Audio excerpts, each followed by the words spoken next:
Hello, Stephen. Hello, Cian. Has this ever happened to you? You're on holiday. You're in Italy. Lovely. You just got into the hotel room. It's still dog shit early from your flight to the airport, and you're flicking through the channels. It's all in Italian.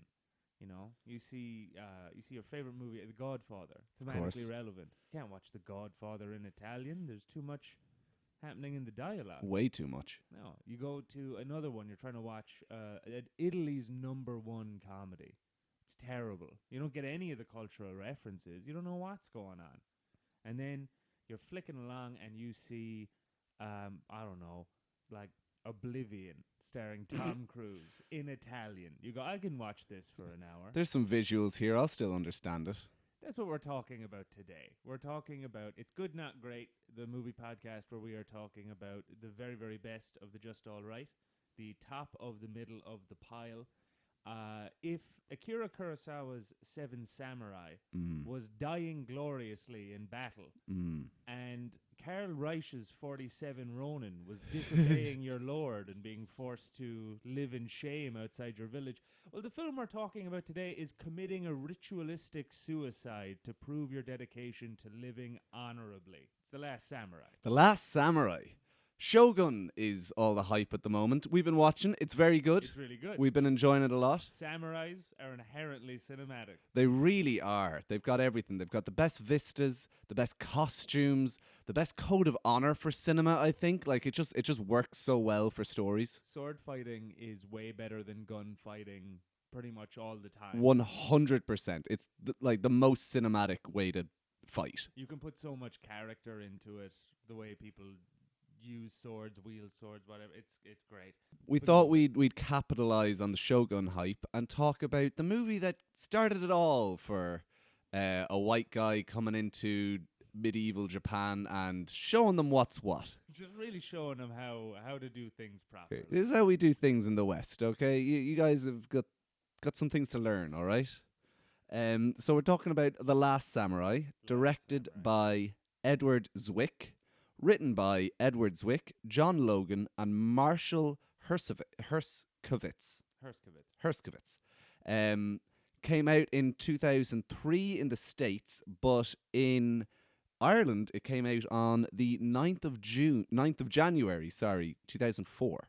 So it actually kicked off a year in which we were going to have Troy, King Arthur, and Alexander. So we are like at the peak of the post-Braveheart, post-Gladiator, Swords and Sandals revival. The historical epic. Yeah, and the great man of history theory made flesh through cinema. And I do think as well that The Lord of the Rings had a lot to do with this as well. Even though it's a fantasy, it's still, it's medieval, it's swords, it's big battles, big armies, The idea that people wanted to go somewhere very far away from the world they lived in, and I suppose maybe a lot of that would have to do, it comes up all the time, the war in Iraq. Yeah, it really is. This war in Iraq and 9/11 stuff does seem to have been a recurring theme on this podcast so far. It affects cinema. It really does. So Edward Zwick is the director of many TV shows and movies, most notably, particularly for this, Glory, which was notable for being the movie that won Denzel Washington his first Oscar, Best Supporting Actor, 1990. So he also directed Blood Diamond, Defiance, and Love and Other Drugs, which seems the odd one out there. You know what? It's good, not great. It is good, not great. It could be an episode. In fact, I kind of think a lot of his filmography is good, not great, if I'm being honest. Edward Zwick. No. Gyllenhaal's got so many bangers. No, I wouldn't say that. The new Roadhouse notwithstanding, Gyllenhaal's full of bangers. So this movie, The Last Samurai, does it qualify for our criteria of a good, not great? Well, on Rotten Tomatoes, it's rocking a 66%. Not bad, but not exactly where you want to be. IMDb, 7.8 out of 10. That's a bit better. Letterboxd, a 3.7 out of 5. Yeah. So again, a bit better, but it's not a 4. No. It's not strong. I think this is entering into because as we're doing the podcast, we're seeing different types of good not greats. We've talked about this before, that like not all films that you'd give a star ranking are like made equal. You know, some 3-star films are better than others. And I think like this is the first one we've done that I would say is the sort of ultimate forgettable crowd pleaser. My thoughts were very similar. That Yeah. I kind of think this is the most serviceable, good not great that we've done. Like Yeah. there's plenty of stuff that I like about the film, which of course we'll get into, and plenty of stuff that I didn't like. But for the most part, I'm like, yeah, straight down the middle, does what it does, says on Straight the down tin. like there are bits where I go, oh, you know, I'm not enjoying this, but not so much that it is going against what the rest of the film has going for it. Yeah. It's got big actors, big performances, big stunts, big sets. Lots of real locations and real costumes, which I always appreciate, especially nowadays. And yeah, as you say, it's got a proper movie star in the lead role. Yeah.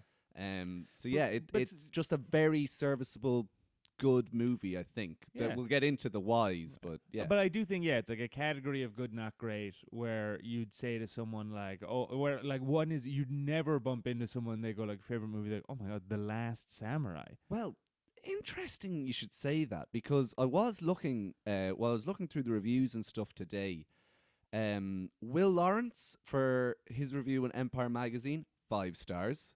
And is this in 2003? Yeah. And Chris Stuckman, he did a review of it, and he says it's one of his favorite films of all time. Wow. Yeah, I was really surprised. Yeah, I mean, I find it hard to imagine it being like someone's favorite film of all time. I would have thought so, but here we are. But yeah, I think it's that thing that's like everyone's seen it, everyone's enjoyed it, and nobody has really thought about it deeply in the last 20 years. Yeah, I think so. I think a lot of people who you do say, oh, Last Samurai, like I know a lot of people that like my friends that I've said, like, oh, doing Last Samurai for the podcast this week, and they're like, oh yeah, great films. How long ago have you seen it? And they're like, oh, not since it came out. Yeah. But I think people would still, if it's on Film 4 or something, I think they'd chuck it on. Absolutely. So yeah, we get into the movie itself. Sure, absolutely. So straight away, I have in my notes here. So we're going through. We're obviously going to open on some beautiful shots of New Zealand posing for Japan. Yeah, I actually do want to credit myself here. I was watching the film and I was there. Hold on a second.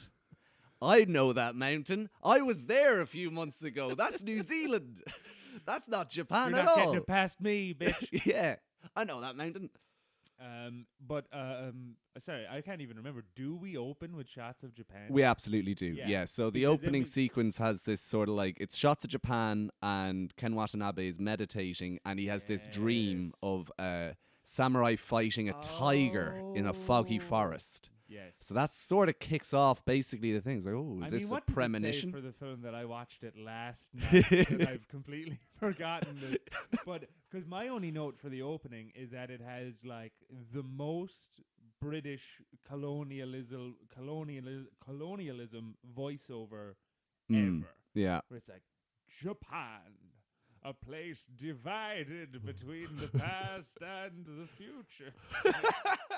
Yeah, so we open on this and there's a dream sequence, and then we cut to our introduction to Mr. Tom Cruise. Playing Nathan Albridge. Albrin. Albridge? Albrin. I wrote down Albridge. I think it's Albrin. Check that. We should probably know the main character's name. But anyway, we're introduced to him, and he's a war veteran, but we find him disheveled, depressed, and an alcoholic. Yes. I also would like to point out this takes place in the mid to late 1870s. Yeah, so 1876 and 1876. 1877, I think, are the years that he references, because Tom Cruise is narrating a lot of this. There's a lot of voiceover, but they're all like journal. From a journal. Yeah. So he's like, winter 1877. But I'm still with the samurai. The question is, was he in the Civil War? Yeah. Yeah. So this was my first thought. I was like, hold on now. Given the time that we're dealing with here, his uniform's not really clear. I presume he's a Civil War vet. Which side were you on here, pal? Yeah. Well, that's it. He's a famous war veteran who is selling rifles at carnivals. Yeah. Which is like the proto. he is the proto Fox News talking head. Like, just a guy being like, I went to Iraq and I love my Winchester. Yeah. But so it comes to light that it's not the Civil War they're saying that he was a part of, which kind of must have been. But anyway, he was involved in the massacre of the Native Americans. So, Yeah. you know, way better. Way better. I know. Yeah. which terrible war did you participate in? So that is actually the basis of a lot of his character, is that he has done some awful things massacring the Native Americans, and he's wrapped with guilt. And that's why he's finding himself at the bottom of a barrel just selling weapons. And Billy Connolly comes along, who's an old war vet friend of his. Yeah. Still with the full Scottish accent, of course. Well, this is the thing. Still with a full Scottish accent, but then as we will learn later in the film, meant to be Irish. Yeah, I'm like, that's not an Irish accent know. he's doing. He's doing his own Scottish accent. There was times when I was like, I guess that's kind of Irish. I mean, like, the other thing is, if you're not to be racist to ourselves and our neighbors, but like in almost any situation where you're putting an Irish or Scottish person, you could probably just put the other one. Yeah, You yeah. know? For an American audience, For an American sure, audience, yeah. for sure. But even like the idea of like, if Billy Connolly is Irish, he's still like an immigrant Yeah, in the U.S. Army. yeah. He could just as easily be Scottish. Yeah, that's fair. Yeah, so he meets him and he introduces him to an old Captain Colonel comrade of his, and they present Cruz with this whole idea of, we want you to train Japanese soldiers to fight against the samurai, because they've got this last bunch of samurai that are in Japan, and the emperor wants rid of them. So you come over here and train them how to use guns, because you're a war hero. And we do have a great bit where basically Cruz is just drunk through the whole meeting, and he walks out and basically is like, look, I'll kill whoever you want for the amount of money that you're proposing to pay me, and says to the captain, know that I'd gladly kill you for free, which is such a cold line. You want me to kill Japos? I'll kill Japos. I'm not asking you to kill anybody. You want me to kill the enemies of Japos? I'll kill the enemies of Japos. Rebs or Sioux or Cheyenne.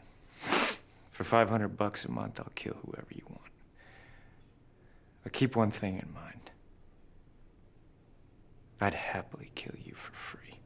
So you understand then, right, you got Cruz, racked with guilt, bottom of the barrel, hates this colonel guy. They clearly have a history together. Taking this job for his bit of booze money. Yeah, that's it. So he goes off to Japan, and that's when he starts training he meets the emperor first. Yeah, he meets the emperor, and it's a great scene where obviously there's, a scene that has been in so many movies and TV shows of like, oh, you have to bow now, and being like, what? Bowing? This is crazy. And the emperor obviously is like is obscured from view, and you've got this brilliant entourage of all these powerful people who are explaining how they're going to war with the samurai. And then at the end of the scene, the emperor comes forward, and you see like he's about 19 years age. He's so young, and we'll get into it later on.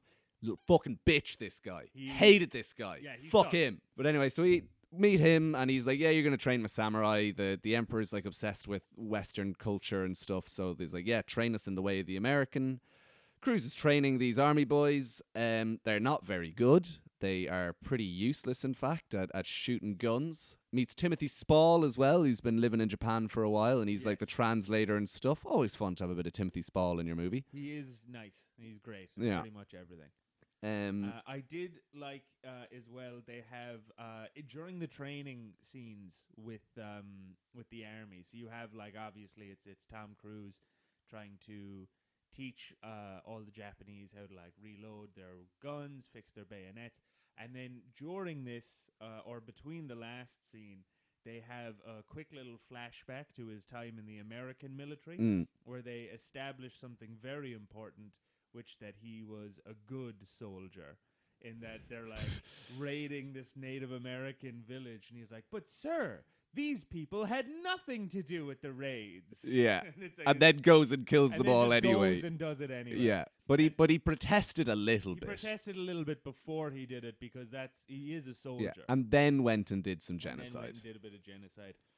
And he's also like the greatest shot in the world. Oh, with yeah. these rudimentary 19th century guns. Yeah. He can like fucking hit a pin off a guy's head or whatever. Like he's doing all this sort of gunplay to try and inspire or terrify the troops. So there's a good scene then where the emperor and the head of the military are like, right, yeah, we got to go to war. The samurai attacked some village or raided some village. We gotta go to them now. Cruz is like, they're not ready. They're still shit.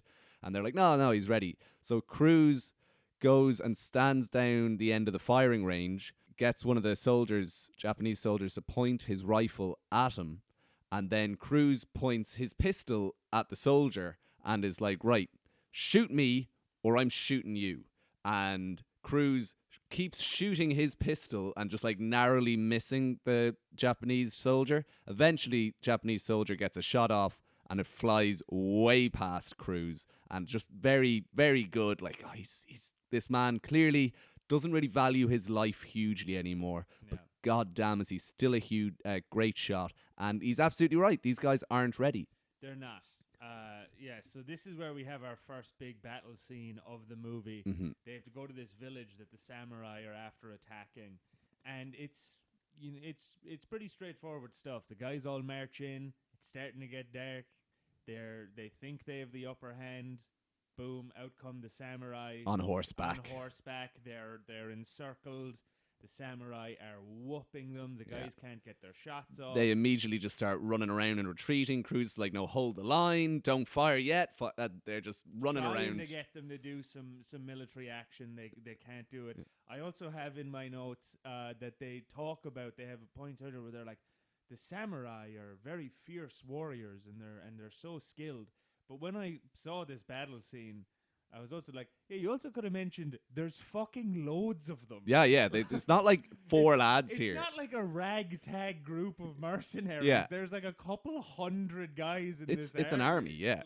Billy Connolly gets killed. Billy Connolly We gets lose killed. Billy Connolly. The army's all basically retreated, but Cruz keeps fighting, and then Ken Watanabe appears, and he spots Cruz fighting all the samurai in this dark, foggy forest. He's like, oh, that's the tiger from my vision. That's In his fact, vision. Cruz has a spear with a flag with a tiger emblem on it. It's very on the nose stuff, It's super, but yeah.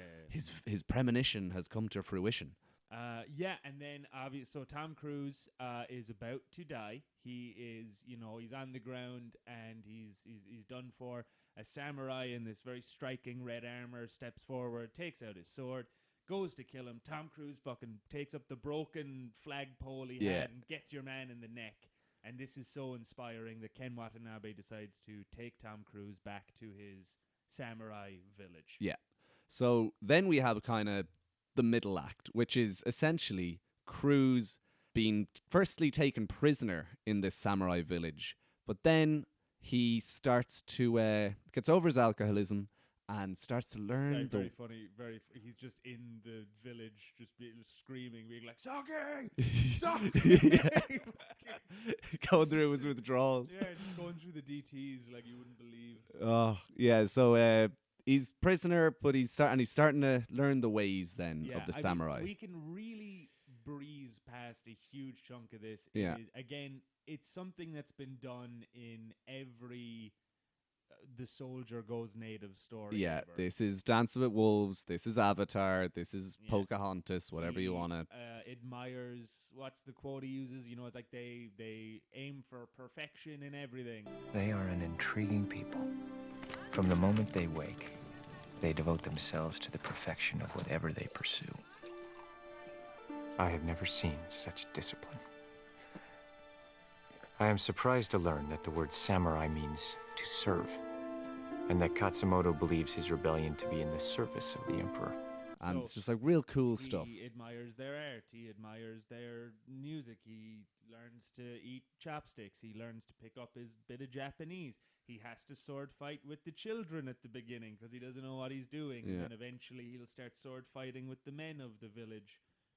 it's all the hits. Oh, we do get a great montage of just like really beautiful shots when it comes to the winter in the village. Yes. You get like this great sunset with Cruise in silhouette practicing his sword fighting. You get these Yes. beautiful shots of the village all in snow, and the Ken Watanabe and Tom Cruise are walking around it.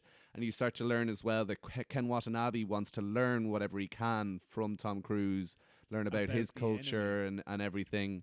There is also, I did like that they have their scene where they're talking to each other, Tom Cruise and Ken Watanabe, and they're like, Ken Watanabe is basically explaining, in English, because he wants to learn English with Tom Cruise. He's basically explaining like how important manners are in his culture, but he says it in a way that is like really catty for a guy who's taken this guy prisoner. Well, also, I think just in general, he's quite catty, but also just there's a little bit of a homoeroticism to their bromance in this movie. There is an element A of little bit. homoeroticism. Like, there's an example that I'll get to later on. But yeah, I'll wait to it then, I suppose. But yeah, their bromance develops. Tom Cruise learns how to be a samurai. He learns about like how samurai means to serve, and it's all just about their cultures, about honor and duty and serving the emperor and serving your community and all this stuff. He's taken in by a family. Well, taken in. Assigned to. He's assigned to a family who he learns the family he's been assigned to. The reason he's been assigned to them is because the guy in the red armor that he killed on the battlefield, that's her, the mother of the children, that's her husband. It's her husband. Tom Cruise killed her husband. And now is moved into her gaff. Moved into the gaff. And apparently this is the way that he defeated your husband in battle, so... He's won you. Yeah, that's what happens. Which is, I don't know if that's real. I'll be honest here, so this is one of the weaker points of the movie for me. We might as well just get into it now. There develops a bit of a romantic thing between this woman and Tom Cruise, and most of the time it's her being like, I don't like this man in my house, and him catching glimpses of her changing and stuff. Yeah, but there's also, she goes to Ken Watanabe because she's related to him somehow. It's his brother. She's his sister-in-law. Yeah, but like, so she goes to him and is like, I fucking hate this guy. Yeah. He killed my husband. I don't want him in my house. Let me commit suicide. Let me commit suicide rather than continue going on with this fucking wanker in my house. Yeah. And then Ken Watanabe's just like, nah, I'm actually in charge. Yeah. And it's almost this thing of like, ooh, you've brushed up against something here. You've brushed up against maybe the role of women in feudal Japan. Is this something we? No, that's no. Park that. She's going to kind of be in love with him because he learns enough broken Japanese to apologize for murdering. And also the kids of their half orphaned kids really get along with Tom Cruise. They're playing football and stuff with him, like, which would make sense if you could barely speak the language. Talking to kids would probably be. That's your way in. Yeah. They speak as much as you do. So yeah, that all happens, and then the winter's over. The snow's clear, and it's safe for them to deliver Tom Cruise back to Tokyo. Yeah. So they go back to Tokyo. Tom Cruise goes back to the U.S. Army. They say, we're going to pay you for all your time in captivity with the savages. They can't believe he's in such good shape because... Oh, and this is actually where we get before they decide to go back, it's when Ken Watanabe goes to Cruise with his like personal effects. He's like, when I took these from you, you were my enemy. And then turns away. Just the look on his face is very... Are they going to fuck? And now you're my boyfriend. Yeah. So they go back to Tokyo anyway. Yeah, they go back to Tokyo. Tom Cruise back with the army. Ken Watanabe is talking to the emperor. We learn that he used to be the emperor's teacher. And that the emperor is actually very conflicted about the way he's ruling the country. He seems to understand the need for Japan to modernize and join the rest of the world, while also not wanting to turn his back on his heritage, and particularly Ken Watanabe, his teacher. And at one point, literally is like begging him, being like, please make the decision for me. Yeah. And then he's like, I'm not the emperor. That's you. Ken Watanabe's like, no, you gotta find the wisdom within yourself. Like, Yeah, so he decides to imprison Ken Watanabe to stand trial, but really he's going to be killed. meanwhile, Tom Cruise is going back and meeting with his old army buddies. Not really the term, but the racist colonel from earlier in the movie, who is back now with Gatling guns. He's got machine guns now. Yeah, they so now have hand-cranked Gatling yeah, guns. and they're so excited to use howitzers and just fucking Big firepower. fucking guns, yeah. So Tom Cruise learns from that colonel. He says, Ken Watanabe will never last the night. The Emperor will have him killed. So Tom Cruise basically says, you know what? My allegiance now lies with Katsumoto, Ken Watanabe, and I'm going to turn my back on the Western world and the U.S. military, and I'm going to join him in his stand. So I'm going to break him out of jail. So Tom Cruise, one of the other samurai from the village, And Timothy Spall. because he is a true weeaboo. He's not there for war. He's there because he's, a big fan of Loves the culture. big fan of the culture. They break him out of jail. Tom Cruise has a fight scene on his way to get to the jail. There's actually a very a moment that I did laugh at that I thought was very funny is Timothy Spall is like bringing Tom Cruise to the prison and the guards are like, who's this? You can't let him in. And Timothy Spall's like, he's the president of the United States of America. You will let him through. Which was very funny. I did enjoy that a lot. They've probably never seen a photo of the guy. Yeah, I don't couldn't tell know. you who the president in 1878 was. Probably Lincoln, was it? No, he died. Oh, yeah. So was it Famously Grant? died. It was Grant then. Maybe. Yeah. Anyway, well, let's not make me look like an idiot of U.S. history. So Tom Cruise, but I like. There's also this scene where Tom Cruise has a sword fight on his way to the prison, and then they just play the exact same sword fight again in like slow motion. Yeah. And it was meant to be like, oh, this is to show that he's fighting like a samurai. He could like predict his opponent's moves, but it also seems like you just played the same scene twice. The way it was cut together as well, I was a bit like, it's like they're doing the Sherlock Holmes, Guy Ritchie Sherlock Holmes thing of like, yeah, he punch to the sternum and then dislocate elbow and then punch to the head. This will disorient the opponent. And then you see the fight happen. Where in this, it's just like, we see the fight and then we see the fight again. Yeah, and it's like, well, I get it. He won. Yeah, we already know he won. So they break Katsumoto out of jail. They bring him back to the village. It's time for the final stand. Yeah. The Emperor is sending all of his newly armed Western militarized forces. The samurai are going to take a last stand and die in battle, they think. And Tom Cruise is presented with the armor of the guy he killed and whose wife he's trying to ride. Yeah. I did think though when he came out in that armor, like it would have been so funny if they had put him in armor that was like colored like the American flag, That would have like proper Captain America armor.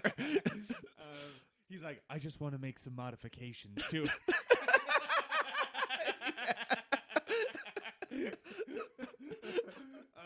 So they're going to make their last stand, and really from here on, it's the big battle.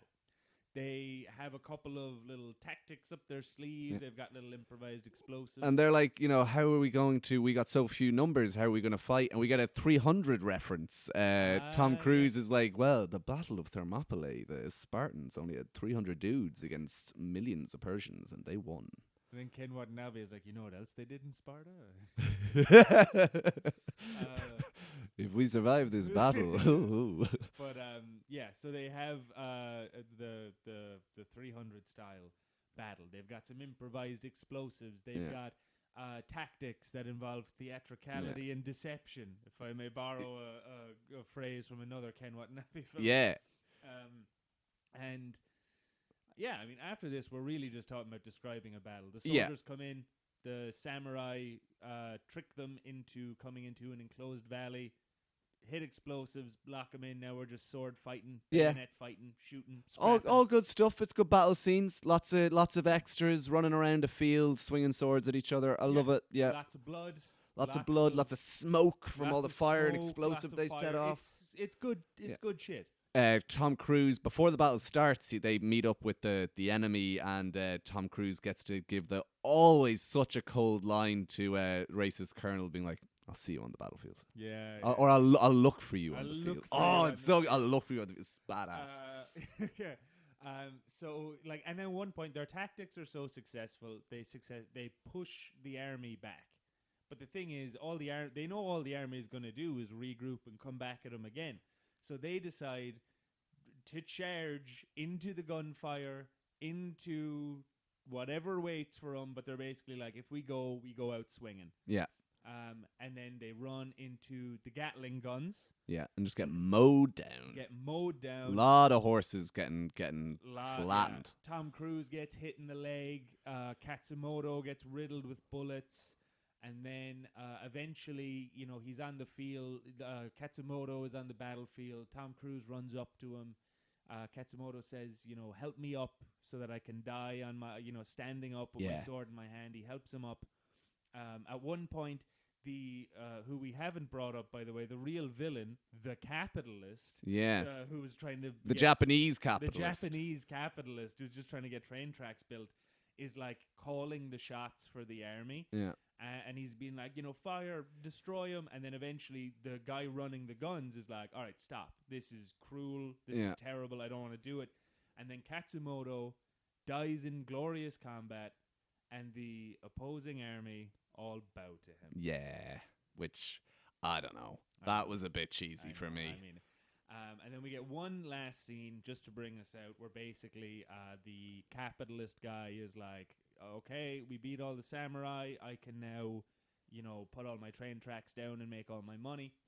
And then Tom Cruise with the U.S. ambassador is there being like, well, thank you for agreeing to build these here trains. And we're going to give you the most weapons, the biggest arms deal in the history of the U.S. and Japan, which I was kind of thinking, nuts that this is set like 70 years before Hiroshima. Yeah, I was like, yeah, they'll give him a weapon. They will eventually, yeah. And then Tom Cruise comes in to the Emperor. He's got a limp from being hit in the leg, and he presents Katsumoto's sword and says Katsumoto would have wanted you to have it. The Emperor takes the sword, even though he's made carrying them illegal, and the samurai throughout the whole film have been told to leave them. He takes the sword, and he gives a speech, which is basically like turning to the American ambassador and being like, psych, we're not doing this trade deal. You're taking advantage of Japan. And then we get a narration where they're like, no one knows what happened to Tom Cruise, but we see that he went back to the village and he's riding your one. He's with your one now. The last shot is the two of them having a gaze at each other. A longing gaze. Yeah. So yeah. That's the last samurai. That's the last samurai. So yeah, a few bits to get into here. I mean, I don't really understand how he's the only one who managed to miraculously survive this battle, where every single samurai gets killed, but Tom Cruise managed to survive. But I suppose it is a movie. I know. It is mental because they do show him getting hit by the machine gun. Like blood coming out and Nobody everything. Nobody gets hit by one machine gun bullet. Yeah, Even everyone in else the was riddled. 1870s. Honestly. But yeah, really, this movie is about friendship. And like, as Ken Watanabe is dying, Tom Cruise says something like, oh, like, I've really enjoyed our conversations. And that's what the movie is really all about, is these two guys who kind of like help each other. And, one has his own crisis of being depressed for all the massacre he's done. The other's got this crisis of my people are dying out, and they bond together. So the friendship between them I did enjoy. I don't think it's as strong as some of the really positive reviews that I read were like, this is the most beautiful friendship I've ever seen. Like, it's pretty good. It's fine. Yeah, it's pretty good. I think mainly carried by the sense that Katsumoto is built up by other characters to be this like super scary warrior king, and then you meet him and he's lovely. Just a dude. He's just a dude, and he's in plays, and so like. But I found once that sort of novelty wore off, I was kind of like, yeah, these are just two guys who are friends. Yeah. I mean, like, the whole film could be about living with the family of the guy you murdered. Yeah. There's enough character drama there to go on. But instead, they just kind of do this weird will they won't they thing with him and the wife. I really didn't care for that part. That was probably the bit that I cared about the least. Yeah. I mean, Tom Cruise is a romantic type of actor a lot of the Yeah, time. yeah. He's got those eyes, you know, it works. Yeah. That kind of brings me to another thing. So you know well, I love Tom Cruise. I think he's fantastic. I love him from, Risky Business at the start of the 80s, all the way through his dramatic period in the 90s, all the way into his action hero days where he's in now. Love him. And I also love when Tom Cruise, who's usually big all American hero, big action star like Ethan Hunt or Maverick, or like romantic lead in Jerry Maguire. But I always love when he plays against type. When, like in Edge of Tomorrow, he's a complete coward. Yeah. And in this, we meet him and he's an alcoholic and he's long hair and a beard, which is rare for Tom Cruise to get the long Rare. hair and a beard. Great for horse riding.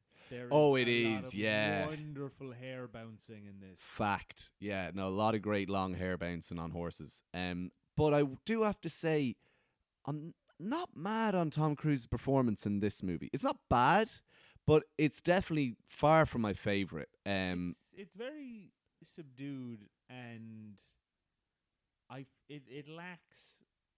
I wish I had a more film criticism term because we're serious people, but the only thing I can think of is the juice. Yeah, It it's just lacking in the juice. It lacks in the juice.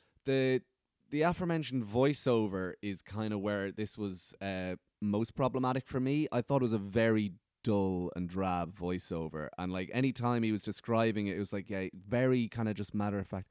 Yeah, the samurai actually means to serve, and they're good people. I would say it's just very Yeah, well, lifeless. There's no it's a terrible journal entry. Yeah. And if you've ever written a journal, it's meant to be a very personal document. Yeah, he's just sort of writing things He's just like, that he yeah, sees. they take their shoes off before they come inside here. It's crazy. Yeah, so I wasn't mad on Cruise, and that kind of brings you into the whole white savior aspect of the movie, which I don't think is as bad as in other movies like Avatar, Dance with Wolves. Yeah. But it's definitely still there, and I think for a lot of people the issue was like right from the start, where you see the title of the film on the poster, The Last Samurai, and it's a picture of Tom Cruise, and people are immediately thinking, "Oh, hold on now, He's the last. he's the Last Samurai, But the he's- American Tom Cruise." But he's not. He's not. Samurai is plural. They're talking. The title is referring to this group of people who are the Yeah. last samurai, not Tom Cruise. But I do understand that a lot of people from the outside are like, yeah, that's not on. Yeah. And I do think the movie does quite well establish how, he's not a real samurai. He's not the reason that they win. No. Well, they Until don't. the very end, when he's the one who kind of Who brings talks the sword emperor and, into yeah. to not selling out Japan. It was doing quite a good job of just having Cruise as the audience surrogate. Yeah. Our eyes in. We don't understand this culture, these people, but we've got Tom Cruise, and they're going to explain it all to him, and thus the audience. Yeah. I mean, yeah, there is a huge reverence for feudal Japanese culture. I wonder, is it Orientalism at a certain point? Yeah. So the white savior thing, I do see what you mean. It's not as bad as you expect it to be based off the Premise poster. and the poster. Mainly because he really doesn't save very much. No. Everyone dies. Yeah, he's part of their final suicidal ride, Yeah. but he's not actually there to like. It's not like he arrives and is like, right, we're gonna fight like Americans would. Here's how Americans would fight. Yeah. Like he talks about the ancient Greeks and their tactics and Yeah. stuff. But it's more still about the samurai are gonna win how they always have. They're gonna fight like samurai, and that's how they're gonna do it.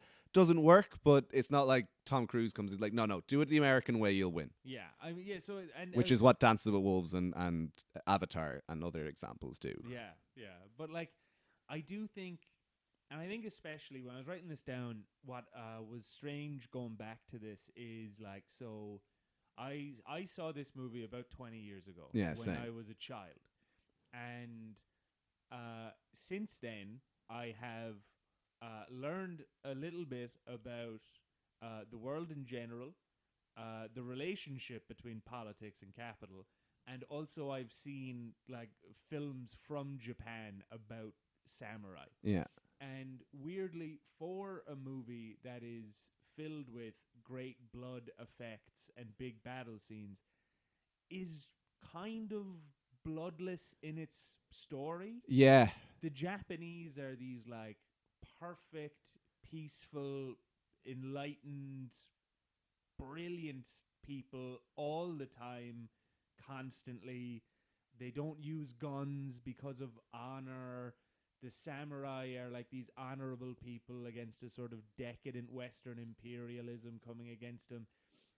And if you watch like Japanese samurai films, samurai can get fucking nasty. Yeah. Yeah. And like Japanese society was complex and interwoven, Cruel a lot of the cruel time. a Yeah. lot of the time. And like they touch on with the wife of that guy Tom Cruise killed, like you could just be made live with the guy who murdered your husband. Yeah. And that's the way. And like even again going back to what we were talking about at the beginning, now that Shogun is such a huge hit, like because Shogun has that longer running time, and I'm gonna guess a much more like actual Japanese focused crew and like writers, it explores that complexity. Yeah, absolutely. The interconnected rivalries and stuff. So like I guess ultimately I found it coming off as like, I don't know if patronizing is the right word. No, because I don't think it's quite that, but there is a bit of an element to it there. Yeah. Two things that you brought up there that I want to hit on. Firstly, yeah, the idea of this was one of the things I tried to look up a bit of the history and see Yeah. kind of what was real and what isn't. One of the big things that I found out that the whole like the samurai won't use guns because it's dishonorable. Absolute nonsense. Absolute. At this point, they were using them for like 300 years. Yeah. I mean, there is and the even the Imperial Army, the Japanese army, they had been using guns for a long time. Tom Cruise wasn't the first one to come in and teach them how to use guns. It's silly. There's not been a warrior race in the history of weaponry that's ever turned down guns. A new weapon of any kind, let alone the best one, so to speak. Hands down the best weapon. Yeah. And the other thing, that you're talking about actual samurai films, which we've now seen, which we wouldn't have seen when we saw Last Samurai the first time. And I was going to ask, like, how do you think it compares to actual Japanese samurai films, Kurosawa films, and the like? I think it is kind of like a hollow sounds nastier, but like I'd say the film in a lot of elements exists maybe more as like an homage and pastiche of those kinds of films. Like I love Seven Samurai. It's one of my favorite films. When I saw it for the first time, I was completely blown away because like the first 2 hours of Seven Samurai are about all of these different characters, and they are wildly different with their own backstories bouncing off each other. And then the last hour is the story of Seven Samurai. For anyone who doesn't know, is basically these seven samurai. It's the Magnificent Seven. These seven samurai are hired by a village to protect them from bandits. The last hour of the film is just a battle with the bandits. Yeah. And even though it's the 50s and they can't do the kind of insane action that The Last Samurai can do, they do this thing where going into the final battle, you know exactly how many goodies there are, exactly how many baddies. You know where all of the entrances to the village are. You know where they have set traps. You know where they are weak. You know where they are strong. So as you watch this play out, like you're going, oh my God, there's nobody guarding the southern gate. Yeah. Like, because I think the most important thing for a battle scene is that the audience understands the geography of the battle. It's the reason that like I like the dynamics. Yeah, it's the reason that like I really immediately didn't like the Battle of Winterfell in Game of Thrones, because it really does a terrible job of explaining here's where the different things are, here's where different people are stationed, here's where different things are going to attack. It's just sort of like, yeah, they're on the walls and there's people coming at the walls. Yeah. Who knows what sort of city and town and where's the Alamo here? Where's the Last Stand going to be? You've no idea what anything is. Whereas, in Last Samurai, you completely understand it. Helm's Deep is the great example of it. Sets out really clearly where the different things are. You've got the Deeping Wall here, the keep, the women and children are at the back of the keep here. Yeah. All of the Urukai are only going to come down this area. We understand that there's a drain here that they're going to target with a bomb. You get it. So when you cut from Théoden to Aragorn, you understand where they are in relation to each other. When the Urukai are coming in this gate, you understand Aragorn's got to get from this wall over to this gate in order to defend that. You understand it all. We're getting a little bit sidetracked here. I know. Yeah, yeah. I do think, though, that The Last Samurai suffers a little bit from the very of the time, the kind of Bourne style of camera or the fight cinematography. Not that everything is on a shaky cam, but it's like a huge amount of the final battle scene is cut to Tom Cruise, he slashes a guy, cut to another actor, slash a guy, cut to another actor, slash a guy, and it's like there is great, like, you have people running on horseback in the background. The shots of the Imperial Army are very dense with people. It makes them look like this very strong, organized force. It is well done. I think maybe in the edit, like eventually after a while, I just found myself being like, and he's killed a guy, and he's killed a guy, and he's stabbed a guy, and he's stabbed a guy. I think that worked against it. It's kind of like it's wearing the dress of something like Seven Samurai. This is exactly it, where I thought that it was more interested in copying the style of Kurosawa films rather than actually trying to emulate or dig into any of the themes that they would actually traditionally deal with. Because as you kind of alluded to earlier, very complex, heavy, dark themes you get in these movies. This is much more, we're doing Gladiator in Japan. Yeah, it's Gladiator, but but as well, it's like it's black and white. The Emperor's bad, the samurai are good. Yeah. The U.S. Army is bad, but Tom Cruise is good. Even when he was part of the bad guys team, he was like, "Oh, we shouldn't be killing these Indians." Well, also here was another thought. I know, obviously, we talked about Avatar and Dance with Wolves and stuff. Is this movie American History X in 1800s Japan?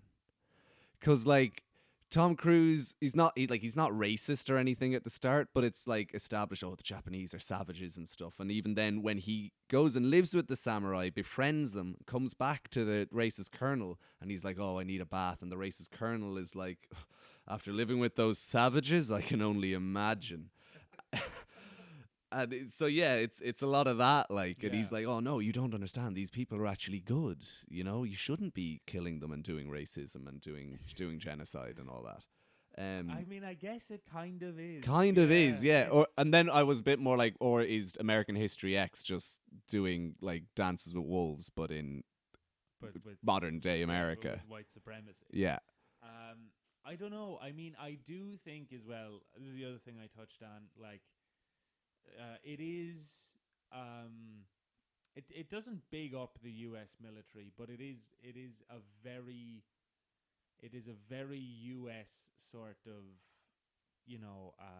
Look, we know that sometimes we're not exactly known for being the nicest guys with regards to race or doing warfare on people, but some of us actually are nice, and we have a deep respect for the Japanese. Even though we did drop those 2 bombs on them. And as well, as the idea is, like, even scenes end where it's like, oh, the Emperor is being tricked by these terrible American capitalists who are just trying to build railway lines. It's like, I don't think the Emperor is being tricked. No. I'd say the Emperor has got a huge vested interest in that train being built. Yeah. And you know what? I suppose this is I'm kind of going around in circles. What I'm ultimately getting at, as we're getting near the end, is that it made a lot of the film kind of boring. I would agree that, there wasn't enough really going on beneath the surface. That, like, it alludes to some things that could be interesting, as we talked about with the living with the woman of the husband that you killed, but it doesn't really get down into anything more than Tom Cruise getting over his alcoholism and his depression by becoming a samurai. That's the whole movie. There's nothing else happens in the movie except for that. Yeah, it's got no real larger point. What is the objective of talking to the Emperor at the end to get him to not sign this trade deal with the U.S.? I mean,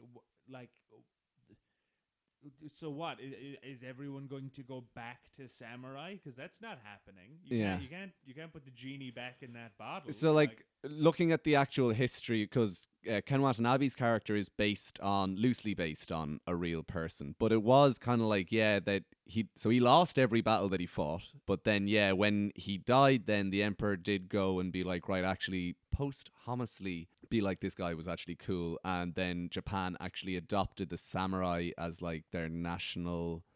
culture's the wrong word, but they were like, we actually the morals of like the them, we're samurai, going the to stop duty, killing. loyalty, the serving, we're going to take those on as the ideals of Japan. So there was a bit of that, but the movie doesn't get into that. The movie is just like Tom Cruise learnt the ways of the samurai And convinced the emperor to also think samurai are cool. Yeah, that's Like- kind of it. And then lived in Japan as an expatriate. Yeah, with the wife of the husband that he killed. So yeah, I think that's kind of it's pretty basically it. We watched it last night, and I'm already sort of like, I don't have that much to say about it. Yeah, there's not a huge amount. As we kind of opened with, I do think that this is a good, not great film, but I think it's one of the more down the middle, as I said, serviceable. It's a serviceable movie. Yeah. It's got a lot of stuff to like, some stuff that I didn't like, not a lot to love. Yeah, exactly. A lot of everything looks great, and everything feels kind of hollow. So yeah, final ratings. I'm gonna go right down that middle 3 stars. Yeah, I'm going to do the same. Yeah. I was kind of listing a little lower. I was maybe like 2.5, but then I was like, no, actually, to be fair, the production design, the costume design are fantastic. I love the real sets. Tom Cruise isn't bad. I think I'm being harsh on him because I love him so much, and he just wasn't at the level He's in not this doing movie. anything interesting. He's just not. No, He's just doing pretty standard. like he was good when he was going through the DTs, and then he's sober, and then he's boring. Yeah, once he's sober, he's way less interesting. I do have to say. Also, just like all my friends. yeah. I just want to do one little shout out to Bob, who's like Tom Cruise's bodyguard. His name isn't Bob, but Tom Oh, Cruise is like, yeah. can I call you Bob? You don't speak English. I'm just going to call you Bob. Is that okay? And then he dies at the end. I was like, oh no, Bob. Oh, So yeah, shout out to Bob. shout out to Bob. Another great cinematic Bob. So yeah, I would say this movie is good, not great. Good, not great.